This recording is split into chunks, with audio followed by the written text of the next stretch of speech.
मैं मनोज सैनी हूं। धरोहर में एक बार फिर आपका स्वागत है। और आज धरोहर में हम बात करने वाले हैं उदयगिरी की गुफाएं। उदयगिरी की वो गुफाएं हैं जो 5वीं शताब्दी में बनाई गई, लेकिन यहाँ हर एक गुफा का अपना एक इतिहास रहा है। कहते हैं कि इन गुफाओं को बनाने के पीछे भी एक मकसद रहा। बात जैन धर्म की होती है, बात हिंदू धर्म की होती है, और विष्णु के अवतार भी यहाँ दिखाई देते हैं। लेकिन गुफाओं के भीतर है क्या, आखिर क्या रहस्य छिपा है? तो चलिए आज धरोहर में यात्रा करते हैं उदयगिरी की गुफाओं की। धरोहर में इस बार हमारा सफर भोपाल से करीब 60 किलोमीटर दूर उदयगिरी का है। उदयगिरी की गुफाएं जिन्हें राजा भोज के बेटे उदयराज ने बनवाया था, नीचे से ही दिखाई देने लगती हैं लंबी ऊंची चट्टानें, जैसे इन्हें कुदरत ने गुफाओं के लिए ही तैयार किया हो। पहाड़ी पत्थर सब दिखते हैं, लेकिन धीरे धीरे जंगल समाप्त सा हो जाता है। कहते हैं यहाँ 20 गुफाएं बनाई गई थी। उदयगिरी की गुफाओं के बारे में आपने सुना होगा, पढ़ा होगा, कुछ समझने का प्रयास किया होगा, लेकिन मैं गुफा नंबर 1 के सामने बैठा हूँ और 1 से लेकर 20 तक की यात्रा करने वाला हूँ।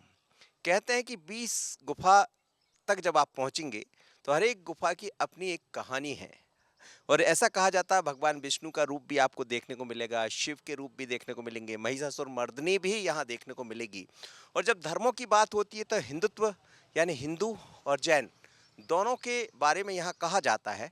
समय समय पर अलग अलग दौर में लोग आते रहे हैं, लेकिन है क्या 20 गुफाओं में? तो ये तो पहली गुफा है, लेकिन पूरी यात्रा कीजिए 1 से लेकर 20 गुफाओं तक की। कई मील क्षेत्र में फैली इन गुफाओं तक पहुंचने के लिए पत्थरों को काटकर सीढ़ियां बनाई गई हैं, जिनसे होकर गुजरना ऐसा लगता है मानो हम खुद गुफाओं के बीच से गुजर रहे हों।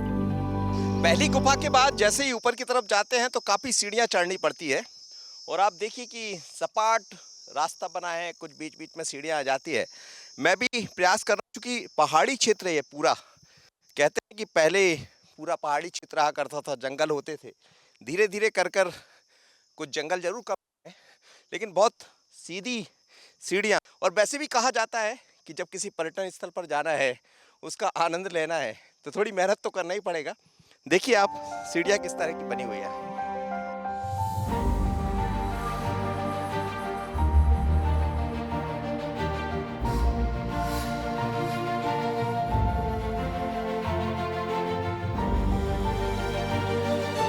ऐसा लगता है जब इन सीढ़ियों को बनाया गया होगा तो ये भी पत्थरों को काटकर बनाया गया है। यानी आप देखिए कि एक तरफ, दोनों तरफ आप देखेंगे तो रॉक यानी पत्थर है, और इन्हीं पत्थरों को काटकर इन सीढ़ियों को तैयार किया गया। धीरे धीरे आप जैसे भी आगे बढ़ेंगे तो ऐसा लगता है कि किसी हम गुफा के बीच से होकर गुजर रहे हैं। बढ़ते जाइए आप तो आपको प्राकृतिक सुंदरता, मोरों की आवाज, आप आगे बढ़ते रहिए, आपकी आंखों को एक अलग तरह का एहसास होगा। यानी इतिहास के पन्नों को भी आप समझ पाएंगे, गुफाओं को भी समझ पाएंगे, लेकिन प्राकृतिक सौंदर्य जो ईश्वर की देन है वो भी यहाँ खूब अच्छा लगता है। हम जैसे ही पहाड़ियों के ऊपर पहुंचे तो अचानक मौसम ने अंगड़ाई ले ली। यानी ठंडी हवाएं, नीचे बहती बेतवा नदी, एकदम सब कुछ सुहाना सुहाना सा। यहाँ पहुंचने वाले पर्यटक भी खुश हो गए, क्योंकि उनका स्वागत प्रकृति ने खुद कर दिया था। लेकिन इनके मन में वही भाव था कि आखिर ये धरोहर कितनी महत्वपूर्ण है। प्राकृतिक सौंदर्य, और एक तरह से कहा जाए तो प्रकृति ने आज पूरा मौसम, इस जब हम यहाँ पहुँचे हैं तो एक अलग अंदाज में दिखाई देता है। और यहाँ की सुंदरता इतनी खूबसूरत है, इतना अलग तरह का नज़ारा है कि ठंडी हवाएं चल रही है, हवाओं के झोंके, ऐसा लग रहा है कि उदयगिरी की गुफाओं की तरफ हमें बुला रहे हैं। और एक दौर रहा होगा जब प्रकृति ने यहाँ क्या नहीं दिया होगा। आज भी देखिए आप, सब कुछ है। सामने की तरफ खेत दिखते हैं आपको, दूसरी तरफ आप घुमाएंगे आपकी नज़रें तो बहती हुई कलकल बहती बेतवा नदी, 2 नदी के तट पर बसा है उदयगिरी की गुफाएं।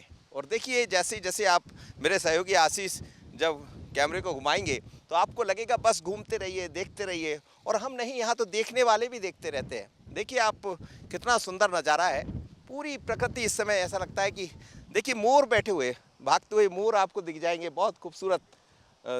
ये है जंगल का नज़ारा, मोरों की अटखेलियाँ। और कहते हैं जब बादल छाते हैं तो मोर भी फिर उसी तरह, उसी अंदाज में नज़र आते हैं। और कितना खूबसूरत नज़ारा है। बढ़िया सर, हम भोपाल से हैं और हम अक्सर आते रहते हैं। काफ़ी अच्छा ब्यूटीफुल प्लेस है, हिस्टोरिकल प्लेस है। काफ़ी कुछ जानने को मिलता है, हमें इतिहास से जुड़ने का मौका मिलता है और हमें इस धरोहर को संभाल के रखना चाहिए। जो भी पर्यटन यहाँ आते हैं साफ़ सफाई का ध्यान रखें, अच्छा वातावरण है, इसको एंजॉय करें। क्या जानते हैं उदयपुरी की गुफा? यही जानते हैं कि 4th-5th सेंचुरी और 6th सेंचुरी BC में कई गुफाओं में कई कई स्कल्पचर्स बनाए गए थे राजाओं के द्वारा। कई ओल्ड प्रतिमाएं भी हैं, बुद्ध की भी हैं, महावीर की भी हैं, जैनिज़्म की भी हैं। तो काफ़ी कुछ हमें जानने को मिलता है इतिहास का। तो चलिए, कुछ लोग आते हैं तो पहले ऐसा लगता है कि इतिहास को समझ कर आए हैं। आपने भी जाना है इतिहास को? हमने तो इतना नहीं जाना, पर ऐसे घूमने के हिसाब से ही आया। कैसा लग रहा है? बहुत अच्छा लगा, वेदर भी इतना अच्छा है। तो मौसम की भी खूब मेहरबानी हुई है आप पर और वही मेहरबानी हम पर भी है। हमें लग रहा था कि जब हम यहाँ पहुँचेंगे तो तेज़ धूप होगी, लेकिन क्या करवट बदली है मौसम ने, मज़ा आ रहा है। तो चलिए, आज दोनों तरह के आप आनंद लीजिएगा। धरोहर वो भी है, धरोहर हमारा जंगल भी है, धरोहर मध्य प्रदेश की खूबसूरती भी है, और धरोहर वो गुफाएं भी है जो हम आपको दिखा रहे हैं। इतिहास के पन्नों में इन गुफाओं का जिक्र 5वीं शताब्दी का है। चंद्रगुप्त द्वितीय के गुहा लेख में इन पहाड़ियों का वर्णन है। यहाँ 20 गुफाएं हैं जो हिंदू, जैन और बौद्ध मूर्तियों के लिए प्रसिद्ध हैं। मूर्तियाँ विभिन्न पौराणिक कथाओं से संबद्ध हैं और अधिकांश गुप्तकालीन हैं। मूर्तिकला की दृष्टि से 5वीं गुफा सबसे अहम है। इसमें वराह अवतार को अंकित किया गया है। वराह भगवान का बायां पांव नाग राजा के सिर पर दिखलाया गया है। हम भी सबसे पहले इसी को समझने पहुंचे। गुफा नंबर 5 सबसे महत्वपूर्ण गुफा मानी जाती है। इसे 12 गुफा कहते हैं, यानी 12 अवतार इसमें दिखाए गए इस गुफा में। और आप देखिए कि अलग अलग अवतारों को आप बाकायदा मूर्ति के जरिए देख सकते हैं। इसमें वराह अवतार की सुंदर झांकी को आप पूरी तरह प्रदर्शित इसमें किया गया है। इसमें भगवान वराह को भगवान नर और बारह रूप में अंकित किया गया है। उनके बायां जो पाँव की जब आप बात करेंगे, नाग राजा के सिर पर दिखलाया गया है। ये देखिए आप, उनका पैर जो है वो नाग राजा के सिर पर दिखलाया गया है। और ऐसा कहा जाता है कि गुप्त सम्राटों द्वारा शायद नाम शक्ति के परिहास का इसे एक उदाहरण माना जाता है, और इसीलिए इस गुफा को 12 गुफा कहा गया। 22 फीट लंबी और 12 फीट ऊंची और चौड़ी ये गुफाएं। इसकी आजू बाजू भी आप देखेंगे तो नृत्य करते हुए अलग अलग शैली में महिलाएं पुरुष आपको दिख जाएंगे, जो ये बता रहे हैं कि उस दौर में। और दूसरी तरफ द्वार पर भी आप देखेंगे तो महिलाएं कुछ आपको खड़ी हुई दिख जाएंगी, हाथ में घघरा लिए हुए, पानी का जैसे कहते हैं वो भाव इसमें नज़र आता है।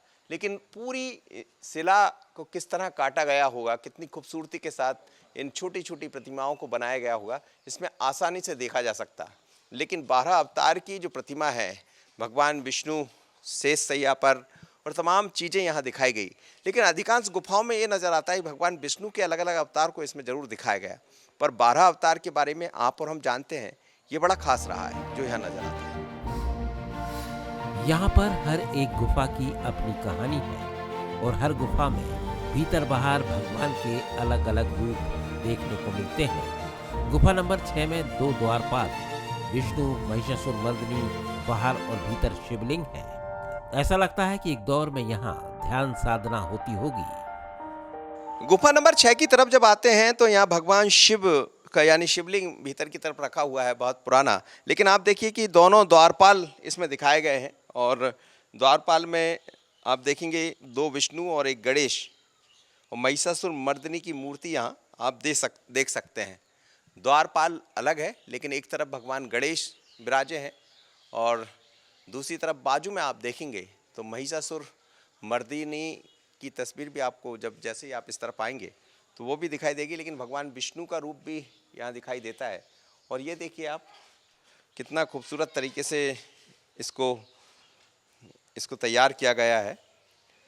भव्य मूर्तियाँ हैं यहाँ पर, और ऐसा कहा जाता है कि इतिहास में इसका बहुत महत्वपूर्ण योगदान रहा है। और ये महिषासुरमर्दिनी की फोटो आप देख सकते हैं, तस्वीर देख सकते हैं, किस तरह अलग अलग रूप महिषासुरमर्दिनी के 10 हाथ 10 भुजा वाली यहाँ दिखाई गई है। और नीचे भैंसा जिसे कहते हैं उसके ऊपर लात रखकर महिषासुरमर्दिनी खड़ी हुई है। तो ये अलग अलग रूप है। और इस तरफ आप देखेंगे तो आप जब अमृत मंथन की बात करते हैं तो अमृत मंथन पूरा आपको दिख जाएगा। आप देखिए कि जब अमृत मंथन हुआ उस दौरान अलग अलग देव गंधर्व जो थे उन्होंने उसको अमृत मंथन के दौरान मौजूद थे, तो उसी तस्वीर को यहाँ दिखाया गया है। ये गुफा नंबर 6 के बाहर की तस्वीरें हैं। ऐसी हर एक गुफा के बाहर कुछ ना कुछ जो है वो अंकित करती है, दिखाती है। उदयगिरी की पूरी पहाड़ी ही एक धरोहर है। यहाँ खिले फूल, मोरों की मस्ती, कई पेड़ों पर लगे फल, पक्षियों का कलरव, सब कुछ मानो एहसास कराता है कि आज से हजारों वर्ष पहले कितना सुंदर हरा भरा रहा होगा। इन्हीं के बीच बना है वो स्थान जहाँ शिक्षा का पाठ पढ़ाया जाता था, यानी सुरम्य और प्राकृतिक वातावरण के बीच ज्ञान। जब पूर्व के वर्षों को हम देखते हैं तो भारत की शिक्षा प्रणाली बहुत अलग रही है। और जब भी आप किसी गुफाओं में जब जाते हैं, खासकर उदयगिरी की गुफाएं हो, अजंता एलोरा की गुफाएं हो, या फिर कुछ ऐसे स्थान जहां बुद्ध आए हो, जहां जैन धर्मावलंबी रहे हो, या फिर बात अलग अलग धर्मों की भी होती रही, तो आप ये देखिए, ये वो स्थान है जहां देखकर ऐसा कहा जाता है कि यहाँ अलग अलग दौर में शिक्षा स्थली से माना जा सकता है। यानी शिक्षा का पाठ यहीं पढ़ाया जाता था, खुला मैदान होता था, उसमें अलग अलग स्थान बने होते थे, यहाँ वो बैठेंगे, यहाँ वो। और मैं भी यहाँ बैठकर जब एहसास करता हूँ किस चीज़ का, तो एक अलग तरह का अनुभव, अलग तरह का मन में ऐसा भाव पैदा होता है कि किस तरह जो गुरुवर रहे होंगे, उस दौर के जो शिक्षा देने वाले रहे होंगे, शिक्षाविद, वो किस तरह शिक्षा देते होंगे। तो देखिए कितना खूबसूरत है। या जो पाठ सीखने वाले, पठन करने वाले लोग होते थे, वो इसी जगह बैठा करते थे और सामने की तरफ कक्षाएं लगती थी जहां से बैठकर ज्ञान दिया जाता था। तो ज्ञान का प्रादुर्भाव, यानी ज्ञान जब लोगों के मन में आया तो इसी तरह आया होगा, क्योंकि उसके लिए एक सुरम्य वातावरण चाहिए होता था। आसमान, अब तो आसमान उस तरह का रहा नहीं, लेकिन उस दौर का आसमान तो रहा होगा, नीला नीला अंबर, और अंबर के नीचे पर बैठे हुए लोग, आसपास से जैसे अभी आवाज़ मोर की आ रही है, पक्षियों की कलरव सुनाई दे रहा है। सुबह का दौर होता था जब मॉर्निंग में, यानी भोर में ये क्लासें लगती थी, शाम का वक्त होता था जब भी लगती थी। लेकिन आप इसको भी देखेंगे तो आपको समझ आएगा कि हमारी जो पूर्व की शिक्षा प्रणाली रही है, पूर्व के वर्षों में जो बात कही जाती है, वो किस तरह की रही होगी। यहाँ से हम फिर उन गुफाओं की तरफ बढ़ जाते हैं जिनकी हमें तलाश थी। फिर चाहे गुफा नंबर 1 हो, जिसे सूरज गुफा के नाम से जाना जाता है। इस गुफा में अटखेलियां करती वेत्रवती नजर आती थी। गुफा नंबर 2 में कुछ दिखता नहीं। गुफा नंबर 3 में 5 मूर्तियां चतुर्मुखी हैं और वनमाला धारण किए हुए हैं। बात गुफा नंबर 4 की करें तो इसमें शिवलिंग दिखाई देता है और वीणा वादन करता हुआ मनुष्य, इसलिए इसे वीणा वाली गुफा कहा जाता है। गुफा नंबर 3 के बारे में ये कहा जाता है कि भगवान शिव के पुत्र कार्तिकेय हुए हैं और कार्तिकेय की बड़ी सुंदर प्रतिमा इस गुफा में विराजी है। ऐसा कहते हैं कि 5वीं शताब्दी में जितनी भी मूर्तियां बनी, उसमें सबसे खूबसूरत मूर्तियां इसी को माना जाता है। बल्कि यहाँ जो शिलालेख लगे हैं उनमें भी साफ तौर पर लिखा है कि कार्तिकेय को समर्पित है। अमेरिकी शोधार्थी जेम्स हर्ले ने अपनी बातों में इसको समझाने का प्रयास किया है और कहा है कि कार्तिकेय की प्रतिमा को 5वीं शताब्दी ईस्वी की सबसे सुंदर प्रतिमा बताया गया है। यह कार्तिकेय को खड़े होने की मुद्रा में दर्शाया गया है। दाएं हाथ में भाला है और बाएं हाथ के पास, कमर के पास रखा हुआ है।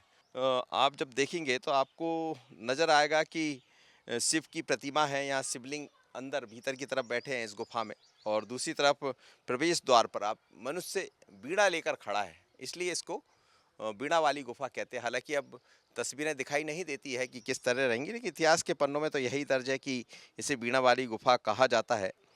13 फीट और 11 इंच लंबी और 11 फीट 8 इंच चौड़ी गुफा इसको माना जाता है। लेकिन इसके द्वार पर आप देखेंगे तो अलग अलग तरह की नक्काशी जिसे कहते हैं, देखिए कितनी खूबसूरत तरीके से इसको बनाई गई है। और जो अलग तरह की शैली, पत्थरों पर जो शैली उकेरी जाती थी, वो नज़र आती। तो यहाँ तो हर गुफा की अपनी एक अलग कहानी है। और भी गुफाएं हैं।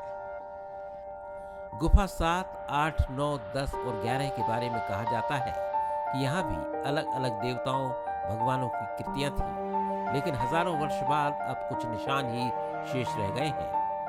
भीतरी भाग जरूर ऐसा है जिसे देखकर आश्चर्य होता है कि इनको कैसे बनाया गया होगा। तो ये खूबसूरत प्रतिमाएं हैं, लेकिन समझ आता है कि हमारे जो शिल्पकार रहे होंगे, जिन्होंने इन गुफाओं को तैयार किया होगा, कैसे खोजा होगा। और इतनी खूबसूरत प्रतिमाएं, ऐसा लगता है जैसे बोलती कार्तिकेय भगवान की प्रतिमा है ये। ऐसी अलग अलग प्रतिमाएं यहाँ खूब देखने को मिलती हैं। गुफा नंबर 9, 10, 11 में भी अब बहुत कुछ बचा नहीं है। तीनों गुफाओं को वैष्णव गुफाओं के नाम से जाना जाता है, लेकिन गुफा नंबर 12 और 13 पर्यटकों के लिए खास है, जिसमें भी 13 नंबर गुफा जहां भगवान विष्णु शेषनाग पर लेटे हैं। 12 फीट लंबी इस मूर्ति, मुकुट, गले में हार, भुजबंद, हाथों में कंगन इसके वैभव को दर्शाते हैं। यहाँ कुछ जानकार भी मिल जाते हैं जो इनका जिक्र करते हैं।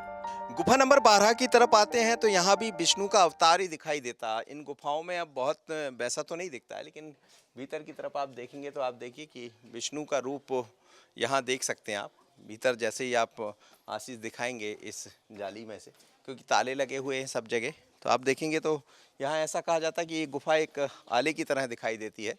और इस गुफा के दोनों तरफ मुख्य देवता के नीचे की ओर आप द्वारपाल खड़े देख सकते हैं, वो भी मैं आपको दिखाऊंगा। और दूसरी तरफ आप देखेंगे तो ये गुफा भगवान विष्णु के नरसिंह अवतार को समर्पित है, ऐसा कहा गया है इतिहास के पन्नों को जब आप पलटते हैं। और भी गुफाएं हैं, छोटी छोटी गुफाएं, लेकिन ये सब गुफा नंबर 12-13 में ही आती है। यहाँ भी भगवान विष्णु का ही रूप है और दोनों तरफ दो द्वारपाल को आप देख सकते हैं। कुछ गुफाएं ऐसी हैं जो अब रही भी नहीं है, दृश्य जैसी हो गई है। जैसे आप देखिए, मैं 13-14 गुफाओं के सामने हूँ, ठीक 13-14 के, तो आप कुछ चीज़ें तो देख सकते हैं। आज भी कुछ स्थान दिख जाएंगे बने हुए, जैसे यहाँ नाग बना हुआ मुझे दिख रहा है और उस तरह की कृति यहाँ नज़र आती है। लेकिन जैसे ही आप गुफा नंबर 14 की तरफ देखेंगे तो अब यहाँ जो शैलचित्र रहे होंगे वो धीरे धीरे कर सब खत्म हो गए। अब यहाँ कुछ भी दिखाई नहीं देता, सिर्फ एक स्थान जरूर बना हुआ जिसे देखकर लगता है कि यहाँ जरूर कुछ रहा होगा। गुफा नंबर 14 डला हुआ। ये जैसे ही आप आगे बढ़ेंगे तो गुफा नंबर 13 बहुत महत्वपूर्ण हो जाती है। और ये गुफा है गुफा नंबर 13 जिसकी चर्चा सबसे ज़्यादा होती है। आप देखिए कि ये देखिए विष्णु लेटे हुए हैं यहाँ सैया पर। और देखिए नागों के बीच में जिस तरह विष्णु का अवतार कहा जाता है वही यहाँ नज़र आता है। और बहुत अलग तरह से पत्थर पर खुदाई कर इसको बनाया होगा। इस गुफा में करीब 81 पत्थर में काटी गई है। शेषशाही विष्णु की प्रतिमा विद्यमान है यहाँ।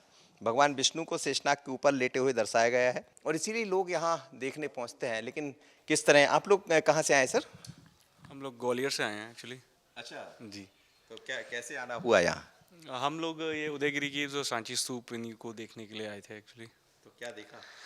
अभी तो सांची स्तूप देखा और वहाँ पे कैसे स्तूप और बुद्धिज़्म को कैसे स्टैब्लिश किया गया उसके बारे में जानकारी ली।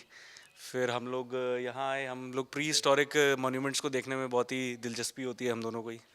तो हम लोग जा चुके हैं पहले भी, तो यहाँ की गुफाओं को देखा, प्लस बोर के बारे में पढ़ा था। हम लोग दोनों ही यूपीएससी के एस्पिरेंट्स रहे हैं एक टाइम पे। तो इसलिए साक्षात इन सब चीज़ों को देखना हमारे लिए अपने आप मतलब बहुत बड़ी एक्सपीरियंस की बात है। टाइम पर रहे हैं तो यूपीएससी हो गया। एक्चुअली हम दोनों स्टेट बैंक में काम करते हैं, तो हाँ, तो उस टाइम पे है था, तो थोड़ा सा हम लोगों का हिस्टोरिक चीज़ों के प्रति थोड़ा सा आकर्षण रहता है। तो हम जब भी कोशिश करते हैं कि हम हिस्टोरिक प्लेसेस पे जाएं, हम पहले हैदराबाद भी जा चुके हैं, तो इस बार इसलिए उदयगिरी, खंडगिरी और कल भीमबेटका जाएंगे। उदयगिरी के बारे में क्या जानते हैं? उदयगिरी केव्स एक्चुअली ये 19 केव्स, जैसे कि आपने अभी बताया था, मैं सुन रही थी आपको भी, 19 केव्स में है। इसमें एक तो वो बोर वाली इमेज है वहाँ पे, वो बहुत है। ये शेषनाग, ये इस पे लेटे हुए विष्णु जी की इमेज, ये काफ़ी फेमस है। तो बेसिकली यही है, आर्कियोलॉजिकल सारी चीज़ें हैं। कुछ इंस्क्रिप्शंस यहाँ पर अभी तक डिसाइफर भी नहीं किए हुए हैं, जैसे कि इन सब चीज़ों में पढ़ रही थी। बस यही है, बहुत खूबसूरत है ये। बिल्कुल, चलिए थैंक यू, आपसे बात हुई, अच्छा लगा आपसे मिलकर। लेकिन आप देखिए कि जैसे जैसे आप गुफाओं को देखेंगे तो अलग अलग जितनी भी यहाँ गुफाएं बनी, सबका अपना उसके पीछे कुछ मंतव्य रहा है गुफा जब बनाई गई होंगी।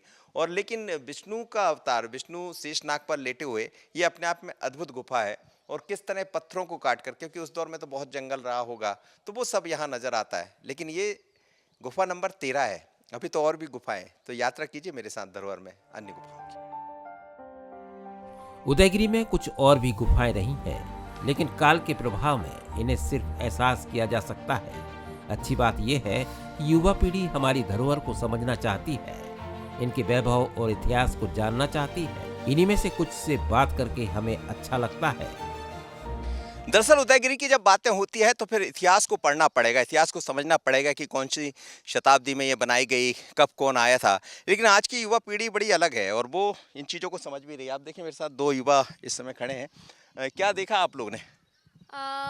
केव की हिस्टोरिकल इम्पोर्टेंस और जैसे जो भी हिस्ट्री है, हिस्ट्री से रिलेटेड चीज़ें, मतलब आर्ट एंड कल्चर मैंने पढ़ा है हिस्ट्री में, जैन केव्स के बारे में, बुद्धिस्ट केव्स के बारे में, बट वो ऊपर ऊपर से पढ़ा ही था। मतलब जैसे जो चीज़ हमने बुक में पढ़ी होती है वो रियलिटी में कितनी चीज़ें कैसी होती हैं, या कितनी डिफ़िकल्टीज़ के साथ जो उस टाइम के मॉन्क्स थे वो चीज़ें करते थे। जैसे यहाँ पे बहुत सारा दूर दूर तक देखेंगे आपकी पूरा रास्ता बना हुआ है, कहीं पे उनकी साधना की चीज़ें हैं, कहीं पे वो पूजा करते थे, कहीं पे वो विहार मतलब रहते थे, तो वो सब चीज़ें देखी है।